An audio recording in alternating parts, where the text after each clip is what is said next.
This is Invisible Inc., the podcast for under-resourced women entrepreneurs. And I'm your host, Shubha Chakravarti, founder of Achieve. Join me as I talk to women entrepreneurs about the nuts and bolts of their journeys and to experts who will give you insights that are hard to find anywhere else. Let's jump in. How does the Inflation Reduction Act impact funding for climate tech and clean tech startups? What's different for climate tech startups compared to startups in other sectors? How can a climate-focused startup improve their funding prospects and accelerate their path to revenue? In this episode, Kristin Wegner Guilfoyle, climate tech and policy specialist, talks about the sectors that stand to benefit most from the Inflation Reduction Act, the unique challenges and opportunities facing climate tech startups compared to non-impact driven startups, the surprising avenues of funding and growth for climate startups, and much more. Now, here's Kristin.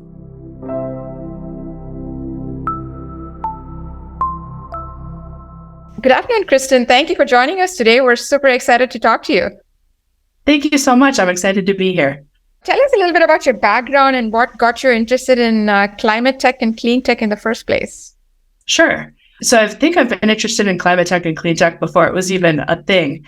I was always interested in the environment. I was always interested in technology and also working with people and solving complex issues with the environment. So I started my career studying engineering, went into working on clean water projects in Latin America when I first came out of college. And then I studied leadership and found different ways to be involved to make an impact. And so I've worked across different national labs, corporate, startups, tech, as well as nonprofits in the space. I currently work at the Joint Institute for Strategic Energy Analysis, JICEA, at the National Renewable Energy Lab. And I'm also a co-chair of the Kretsu Clean Tech Angel Investment Group. And I know you did a PhD as well. Tell us a little bit about what was that about and how that fits into the whole climate tech piece. Yes, I finished a PhD in public affairs at the University of Colorado, Denver. I was working at the National Center for Atmospheric Research, a climate research lab, the country's premier climate research lab. And while I was there, I was also interested in how do we solve it from a human perspective? We can have lots of different technologies and research and climate data, but how do we actually work with people too? So my PhD was in public affairs. I was interested in policy and broader implications and societal applications and solving complex issues. But also through that, I did research on building energy policies and specifically did methodologies related to machine learning and also doing lots of user interviews with people that work in tech. So people that are working for cities, tech startups, lots of different data types, analytic companies. But I was really interested in how do we use data to drive policy that help mitigate climate change, but also to help create healthy communities. And for those of us who are not PhDs in public affairs, if you had to summarize your key finding or the gist of your research, how would you characterize that? Good question. So one, data is really important. We have access to lots and lots of data, and using data can help drive decision-making and make really efficient policies. Specifically from my research, I found that I was looking at building energies. So buildings that are in really rich areas and also low-income areas are the biggest emitters of carbon and greenhouse gases. So what I saw was if we develop policies that can help target some of the lower income communities, provide incentives to help the buildings, that would be one policy lever that cities can use, but also finding ways to work with the communities or buildings that have the higher income folks too. So I was really interested in looking at a demographic perspective and how do we use data to be able to drive decisions that way. It's like a barbell, right? It's like the two extreme ends that are creating the problem and everybody in the middle. I would not have guessed that. That's pretty fascinating. So then coming to the topic, how do you define clean tech? How does it differ from, for example, climate tech? How do those two relate? Can you just lay out the landscape for us? Sure. Somewhat similar and overlapping. I think people are more familiar with clean tech because it's been around for a long time. I really like this website and also newsletter called CTVC, so Climate Tech VC. And they define clean tech in 7 verticals. So there's energy, agriculture, which so food and land use, transportation, built environment, and carbon, climate management, and also industrial. So climate tech is one of the 7 verticals within clean tech. Just to kind of build on that question, I know that the government passed the Inflation Reduction Act, which had a lot of incentives for this sector. Can you comment on, were there specific subsectors from the 7 that will be more impacted by the government funding, or do you think they apply equally across? Because that's relevant to startup founders. Sure. I think we're still watching it unfold and roll out. So I think there are government priorities, and I think we'll see how it will play out over the next year or two. Currently, and I recommend anyone that's interested to see where funding is, go to American Made. NREL's doing a lot of work in supporting startups also. So right now there's different funding opportunities for companies working in agriculture and rural areas, carbon capture, hydrogen. There's 30 some different sectors and themes that founders can go to, but they're continually being rolled out too. That's great. So you talked about all of these sectors, and then this is constantly evolving. What do you think are the most promising sectors within this, and why do you think they're the most interesting? Sure. So I think there's two main areas. I think there's tech that changes the way we understand the world, and then tech that changes the way we live. So tech that changes the way we understand the world, I would put into data analytics. There's ESG, environmental social governance, data related to that. Satellite imagery, that's the data being used to drive decisions also, and also IoT. And then tech that changes the way we live. So transportation, our houses, buildings, the way we engage with the world. I think those two kind of main areas are definitely where I see a lot of promising impact. So then coming to the startup world itself, which is what we really care about, what do you think characterizes or differentiates a clean tech or a climate tech startup from the remaining sectors, for example, technology startups or other startups? What's unique about these startups? I think clean tech, it's really looking at clean technologies, things that fuel our lives differently. So people are familiar with solar and wind and the different types of renewable energy. So climate tech, I think there's a lot more emphasis on data. So mitigating the impact of climate change, tracking the carbon accounting, using data to be able to drive climate decisions. I think the way it differs from other types of technology is this commitment to, as a world, we have to cut down our greenhouse gases. We have to be able to measure it. We have to be able to track it. We have to be able to drive decisions that allow us to use less greenhouse gases. So clean tech is providing different alternatives to oil and gas, to different fuel sources, and also being able to monitor it and be able to drive behavioral changes. So then kind of looking at the broader environment, a lot has happened in, let's call it the last 12 months or so, the COP27, and then there was the Inflation Reduction Act. Looking at all of this in totality, what do you think are the top 2 or 3 trends that are driving startup behavior or activity within the sector? I mean, you definitely nailed it in the past year. And I think a big part of it is, first, a lot of funding and investor interest. And not only is it from the VC interest, but it's also investors in larger companies that are saying, we really need to focus on providing energy sources and focus on clean energy and clean tech. There's also the broader government and corporate goals. So after COP, and also for a long time, cities and corporate governance has been looking towards different goals related to reducing carbon emissions. So there's science-based targets or net zero goals. And so some of these broader movements are also helping fuel the interest and the money going into clean tech startups. And finally, government policy. So tax incentives for investors, bills such as the Inflation Reduction Act, city, state, federal policies that are helping drive some of these. So a city might have building performance standards that say, okay, all the buildings at this level have to start investing in renewable energy or more sustainable types of windows and things like that. So I think a lot of it's coming from the government policy. And also just in general, I think people are looking for something that makes an impact. So we're seeing a lot, even within the workers and the workforce, people wanting to be part of something bigger than themselves. There's a really great Slack workspace called Work on Climate. And it was founded by a few engineers that quit their job at Google and created this Slack group that now has tens of thousands of people that are constantly connecting on how different clean tech startup technologies or how to start a startup or how to be involved in it. And I think it's coming from the workers themselves too. So then getting to the startups themselves, what are you seeing as key challenges for someone who is starting something up in the clean tech space? And how do those impact their journey or their odds of success? I think for people, sometimes they might want to be involved, but they don't quite know where to start. And so I think one way to do that or to figure it out is to go to the Work on Climate Slack page and try to talk to people and figure out what's your value add. I think looking at all of your assets and who you are as a person and who you are as an employee or worker, and that can contribute to who you're going to be as a founder. So I think starting where you're at is a great way. I think some of the specific challenges related to clean tech might be the technology. Sometimes it's super innovative. And so there's a term called first of a kind or FOAK, FOAK. And so Sometimes getting money for something that's somewhat unproven or has long timelines, that can sometimes be challenging, or figuring out a business plan around that. And then finding out matching funds. Some of the other broader issues related to clean tech, issues with supply chains, so some mining minerals, as we start to depend on more and more technologies that use lithium. Where are we going to get the mining for lithium? There's going to be challenges like that too. But I think starting from who you are, what you're passionate about, what your value add is, and then just doing your research and connecting to larger, broader groups that can help you figure out how to connect and make your mark as a founder is a good way to start. I'm sure you've had, through your experience, multiple interactions with founders. Have you found common themes that set apart successful founders or startups in this space? So the typical startup founders that have really done their work in terms of what's their business, if they have revenue or cash flow, existing customers, market attraction, easy adoption, things that are typically what sets apart companies really helps.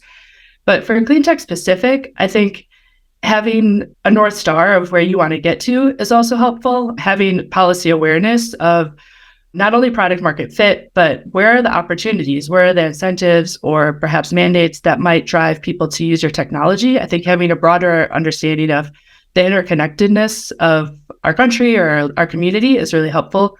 And then also having some proper planning. So maybe if they've had a pilot project or non-dilutive funding, so grants, there's a lot of grant opportunities right now. And so that really sets founders apart. And then also having partnerships. So if it's a partnership with a research center or a university or a community group or some type of partnership that's helped provide a demonstration of the technology and how it could be a fundable and marketable product is helpful too. So I want to dive down a little bit into both of those. The first you mentioned was grants. Can you give us a lay of the land in terms of where these grants are and how a founder can at least try to zoom in on the ones that would be relevant to her specific situation? So for grants, there definitely are a lot, especially through the IRA right now. I would look at state and local grants. There are a lot of incentives through states and local governments. Nationally, I would look at the national labs and some of the different funding that is coming out through the IRA. Again, the American prizes, the website is americanmadechallenges.org. The climate VC group is also super helpful, and the Work for Climate Slack page. For grants, there's some that are specific through Department of Energy and then also through USDA, and a lot of the different federal agencies are starting to look at how to provide grants. And so the grants could be for a specific technology. There's also vouchers or technical assistance that founders can apply to receive to work directly with people that could provide them support too. So I'll send some of those links. And the second idea you mentioned was partnering with research institutions or other organizations. What are those institutions? And let's say I don't have a current academic affiliation, which would be the obvious way to do it if I'm a PhD student or whatever. What would you recommend in terms of which institutions to reach out to and how to get in that ecosystem? So I think it really depends on the type of technology that you're working on and your interest. From national labs, NREL has lots of different incubator programs to be part of. There's the Wells Fargo incubator and partnership with larger companies. And then also just outside of the national lab system, there's the Nature Conservancy's Techstars. The Rocky Mountain Institute has one called Third Derivative.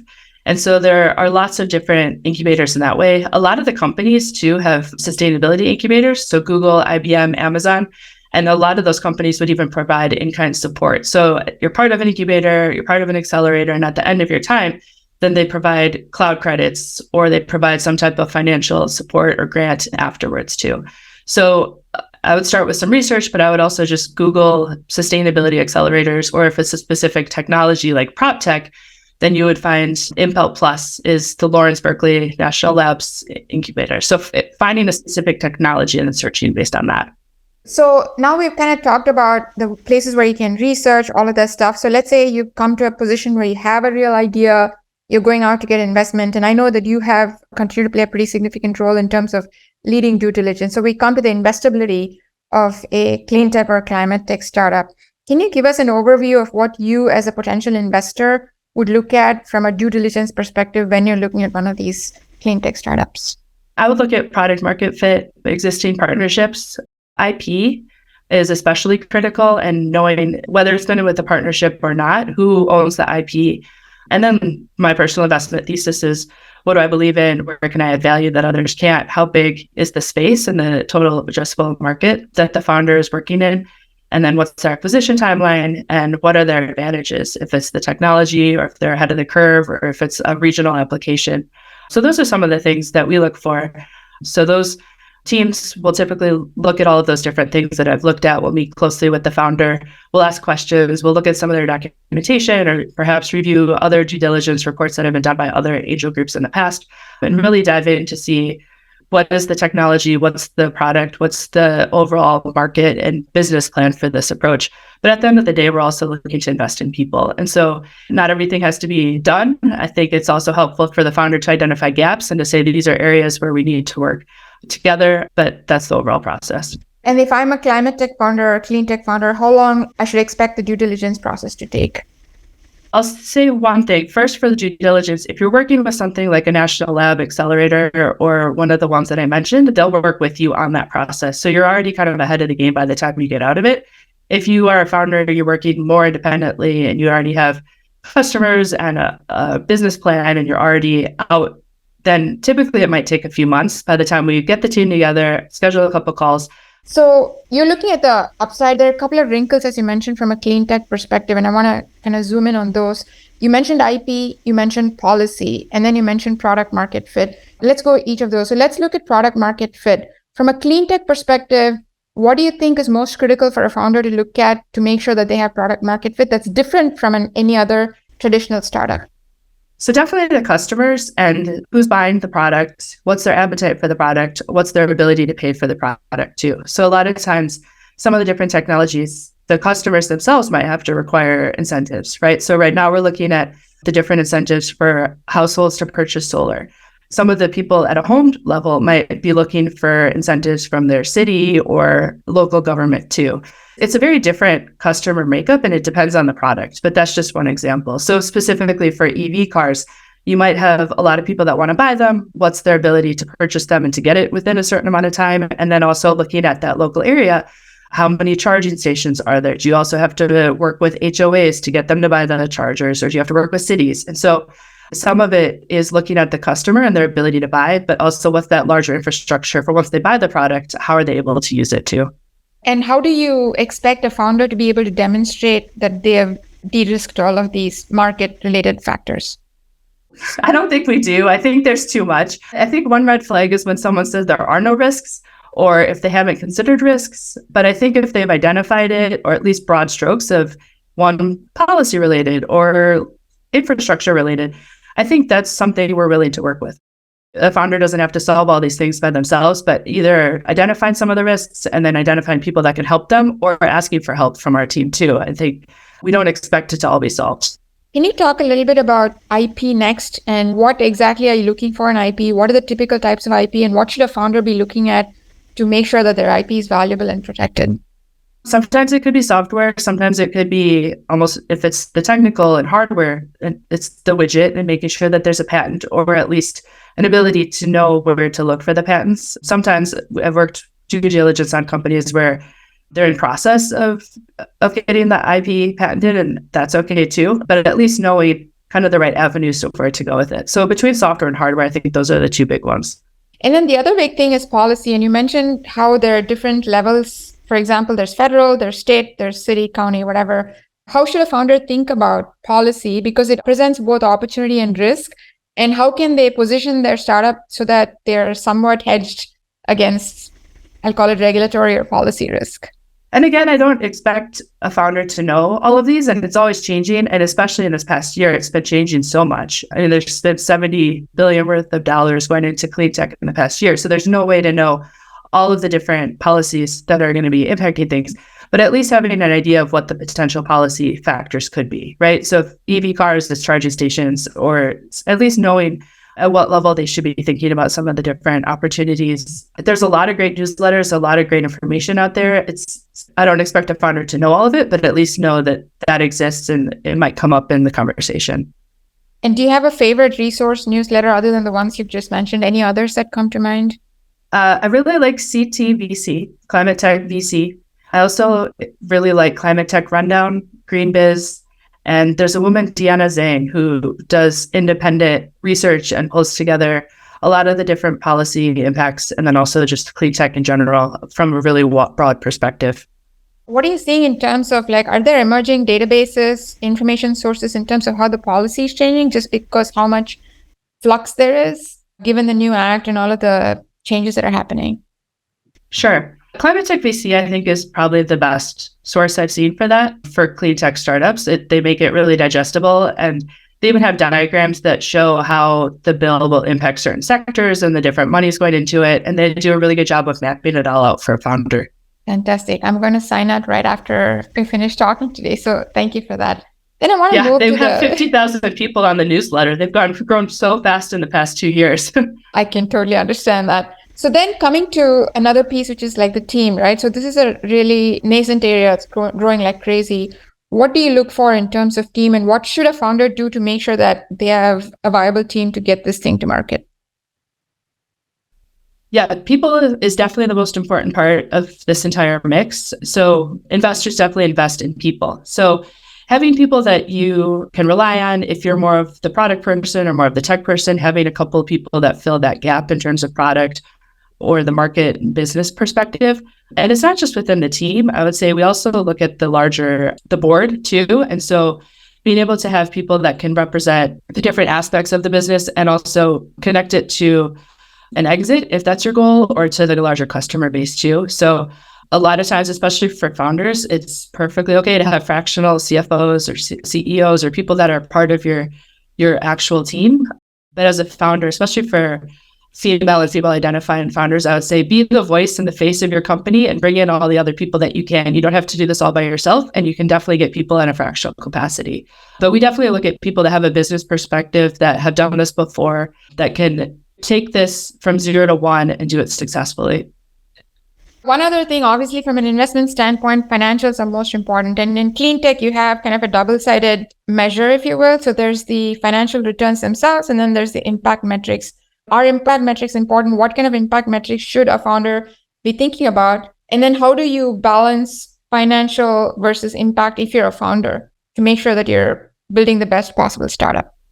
I think in general, in the climate space, it gets super intimidating where you want to do one action and you recognize how big the challenge is. And I would say for a founder, work at the scale that makes the most sense for you and what you think your customers will want and need. So there's some products like windows and different window panes that will impact multiple buildings. But then there's also things like EVs and the actual roads and infrastructure. So there's so many different scales, and we're not looking for a founder to solve all of climate change with your product, right?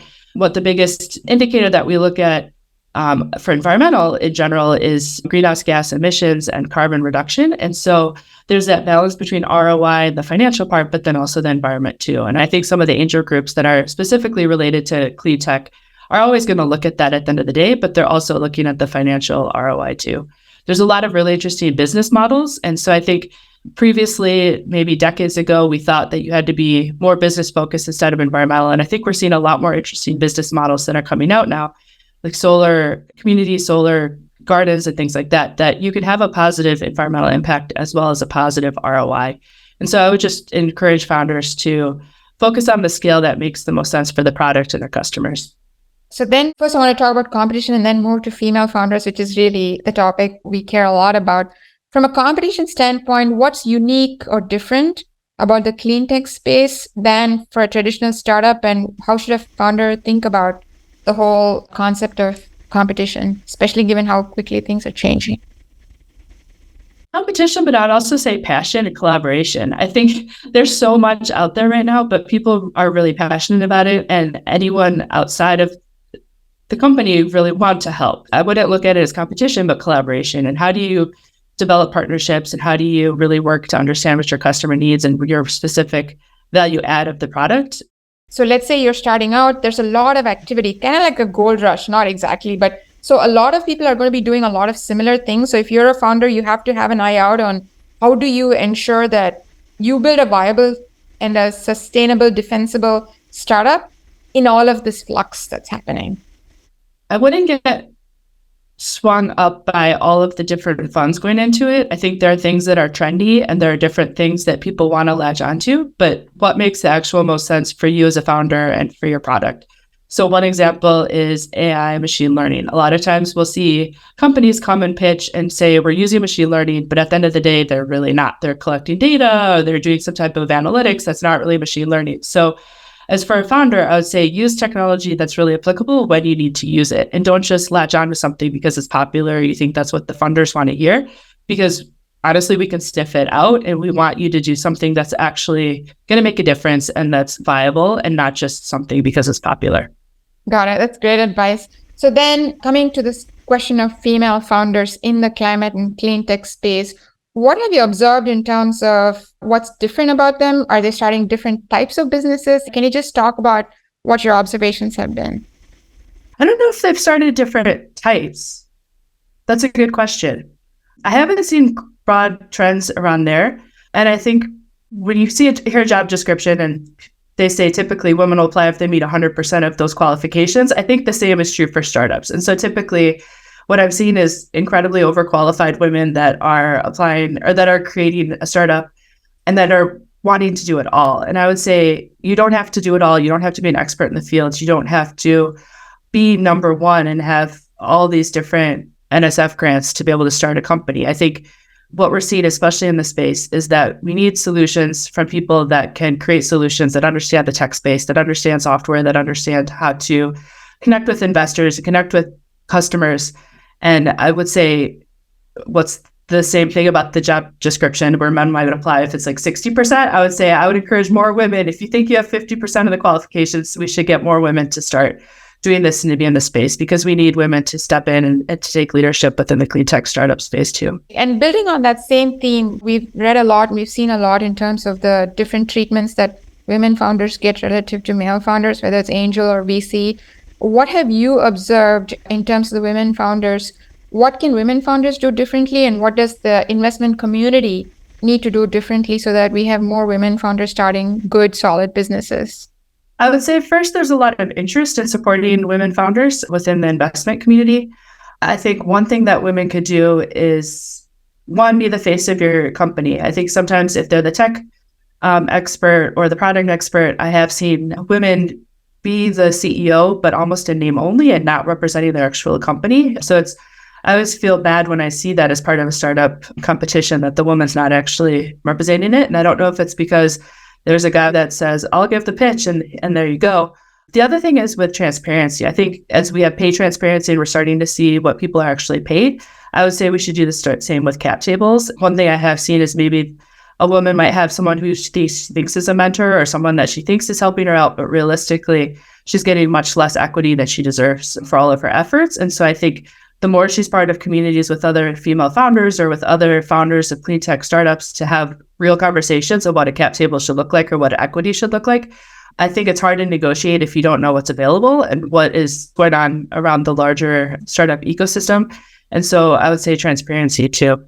So if I'm an individual woman founder, I mean, I cannot control the investment community to a large extent. So what do I do as a founder to get smart on these things and understand where the market levels are so that I don't fall victim to that? Sure. I think accelerators are helpful because they work with you on your cap table. I think having a group of tight-knit people that you feel comfortable sharing your cap table with or asking for advisors from people that are actually helping you and not just trying to make the most from your company, I think those are two good starting points.